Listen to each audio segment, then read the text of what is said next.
One, two, three.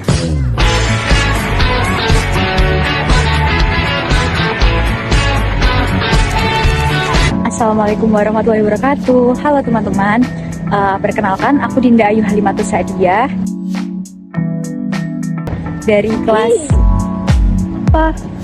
Aku mau nanya deh, aku bingung. Kan tadi ada ada materi tentang Al-Quran sama Sunnah. ya. Terus kamu kok nguplok-nguplok aja? Kamu paham memang? Kamu nggak paham? Gak tahu. Bisa Oke. bantu jelasin nggak sih? Boleh, ikut aku aja yuk. Oke. Al-Quran berfungsi sebagai hakim atau wasit yang mengatur kehidupan manusia agar selalu berjalan di jalan yang benar. Ketika terjadi perselisihan, umat Islam harus kembali kepada Al-Quran sebagai rujukan utama.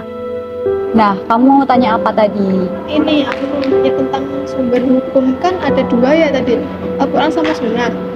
Itu tuh maksudnya gimana sih? Nah, jadi gini ya. Kalau diibaratkan sumber hukum itu kayak peta atau sebuah kompas buat kita. Semua aturan, larangan, dan perintah dalam Islam itu asalnya dari sumber hukum. Nah, dalam usul fikih sendiri, Al-Quran adalah sumber hukum Islam yang pertama dan yang paling utama. Al-Quran merupakan kalam Allah SWT yang diturunkan kepada Nabi Muhammad SAW melalui wahyu dalam bahasa Arab secara mutawatir dan membacanya bernilai ibadah.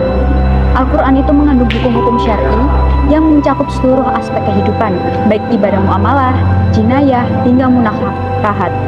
Salah satu dasar hukum yang kuat disebut di dalam Quran surat An-Nisa ayat 59 yang berbunyi, "Hai orang-orang yang beriman, taatilah Allah dan taatilah Rasul dan ulil amri di antara kamu." Ayat ini itu menegaskan bahwa hukum Islam bersumber langsung dari wahyu Allah dan Al-Quran menjadi dalil yang bersifat pasti dan tidak diragukan kebenarannya. Gitu. Apalagi nih yang Al-Quran itu ngatur apa aja? kalau Al-Quran itu nggak cuma kitab suci yang harus dibaca loh ya, tapi juga sumber utama hukum Islam. Dalam usul fikih sendiri itu para ulama membagi isi hukum dalam Al-Quran menjadi 3 kategori dasar, yaitu yang pertama hukum akidah, itu biasanya itu berisi berkaitan dengan keimanan dan seperti iman kepada Allah, pada malaikat, kitab-kitab, rasul-rasul, dan hari akhir dan takdir. Nah, yang kedua itu ada hukum akhlak atau etika yang mengatur tentang bagaimana seharusnya sikap dan perilaku manusia. Contohnya itu anjuran untuk berkata jujur, tawadu, tidak iri, tidak sombong, sabar, dan lain-lainnya. Nah, yang ketiga, yang paling luas cakupannya yaitu hukum amaliyah atau hukum praktis. Ini mencakup semua aspek kehidupan, mulai dari ibadah seperti sholat, zakat, puasa, haji, sampai urusan muamalah seperti jual beli, warisan, pernikahan, hukum pidana, dan lain-lain gitu. Oh, berarti lengkap banget ya, kayak kompleks banget pembahasan tentang ini gitu. Aku boleh nanya nggak soal ekonomi dan pidana juga itu apakah diatur dalam permasalahan ini? Sebenarnya ya, dalam kajian fikih itu berdasarkan Wabah Al-Zuhaili dikutip dalam buku Usul Fikih karya Dr. Haji Darmawati SAGMHI, itu disebutkan bahwa ada sekitar 70 ayat yang mengatur hukum keluarga, 70 ayat tentang hukum perdata, sekitar 30 ayat pidana, dan sisanya tentang hukum pengadilan, sumpah, pemerintahan, bahkan hubungan internasional. Jadi, Al-Quran itu benar-benar komprehensif dan dalam membimbing kehidupan manusia, baik sebagai individu maupun bagian dari masyarakat itu sendiri. Gitu. Wah, berarti banyak banget penjumlahan tentang hukum-hukum tersebut ya. Nah, aku mau nanya soal ini. Posisi hadis dalam struktur hukum Islam itu bagaimana? Hadis atau sunnah ini tuh kan juga merupakan sumber hukum ya, tapi tepatnya itu sumber hukum kedua setelah Al-Quran. Nah, ia itu adalah segala ucapan, perbuatan, persetujuan Nabi Muhammad SAW, dan fungsi utama hadis itu sebagai penjelas terhadap ayat-ayat Al-Quran. Nah, dalam usul fikih sendiri, itu hadis itu memiliki 3 fungsi terhadap Al-Quran. Yang pertama itu bayan at-takyid atau memperkuat hukum dalam Al-Quran. Yang kedua itu bayan at-tafsir, yaitu menjelaskan isi yang global. Dan yang ketiga itu bayan at-tashri, yaitu menetapkan hukum yang tidak disebutkan secara eksplisit dalam Al-Quran. Nah, misalnya itu Al-Quran menyuruh kita sholat. tetapi tidak menjelaskan secara rinci tata caranya. Nah, hadislah ini yang menjelaskan jumlah rakaat, gerakan, dan waktunya. Oh, berarti keduanya itu saling melengkapi ya? Ya benar, tepat sekali. Nah ini kan sunnah juga menjadi hujah syariah karena Allah itu memerintahkan kita untuk taat kepada Rasul. Yang seperti dalam Quran surat Al-Hasyr ayat 7 yang berbunyi, apa yang diberikan Rasul kepadamu maka terimalah, dan apa yang dilarangnya bagimu maka tinggalkanlah. Ya, contoh lainnya itu seperti pada zakat ya. Al-Quran itu kan menyebut zakat secara umum kan, tapi hadis itu menjelaskan nisab dan jenis barang yang wajib dizakati.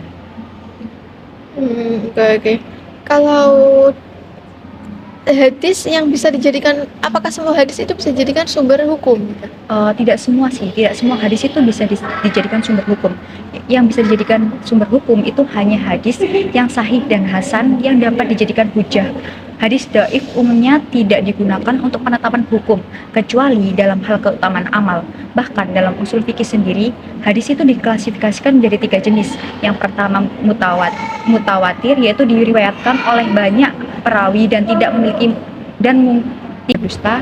Yang kedua masyhur, yang diriwayatkan oleh 2 atau 3 orang sahabat lalu menyebar. Dan yang ketiga itu ahad, yang diriwayatkan oleh 1 orang namun tetap bisa digunakan dengan syarat ketat, yaitu sanadnya bersambung, perawinya adil, kuat hafalannya, dan tidak bertentangan dengan dalil yang qati. Bahasan yang sangat kompleks itu, apa aja sih tantangan di zaman yang modern ini? Di zaman sekarang kan pasti nggak ada yang mulus-mulus aja ya, pasti semua hal itu ada tantangannya ya.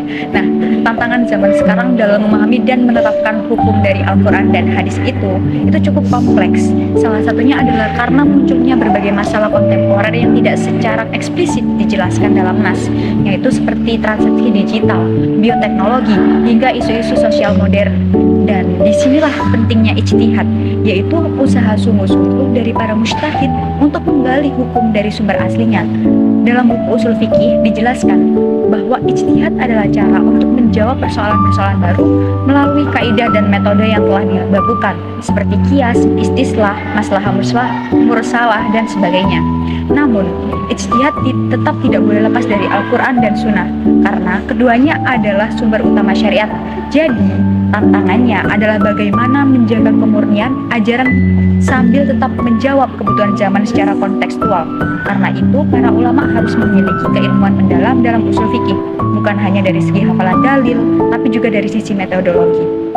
Wah, kompleks banget ya. Oh, dari sini aku udah bisa memahami dan menangkap penjelasan-penjelasannya sangat komprehensif, yang sangat relevan di era saat ini. Terakhir nih, pertanyaan dari saya. Bagaimana sih menurut kamu relevannya Al-Quran dan hadis dalam penerapan era saat ini? Menurut saya sangat relevan sih ya, karena dalam usul fikih itu sumber hukum seperti Al-Quran dan hadis tidak hanya berlaku pada zaman Nabi kan, tapi juga terus dijadikan rujukan sepanjang zaman. Oleh karena itu, para ulama menggunakan ijtihad untuk menggali hukum baru dari 2 sumber ini agar sesuai dengan konteks zaman, tentu dengan tetap mengacu pada prinsip maqasid syariah gitu. Luar biasa. Jadi usul fikih ini sangat kayak kita perlukan di zaman saat ini juga ya. Nah, tanpa usul fikih itu kita itu bisa terjebak pada takwil sembarangan kan. Oleh karena itu, pembelajaran tentang Al-Quran dan hadis harus disertai dengan ilmu metodologi seperti ini gitu, Mbak Ona. Terima kasih Kak atas penjelasannya yang sangat padat, jelas, komprehensif, relevan, dan sebagainya. Kembali kasih juga ya Mbak Ona. Terima kasih teman-teman. Ya, terima kasih. Semoga penjelasan kakak ini berguna bagi saya, kakak sendiri, dan khalayak umumnya. Ya. Terima kasih teman-teman. Sekian penjelasan dari Kak Dinda. Saya tutup. Wassalamualaikum warahmatullahi wabarakatuh.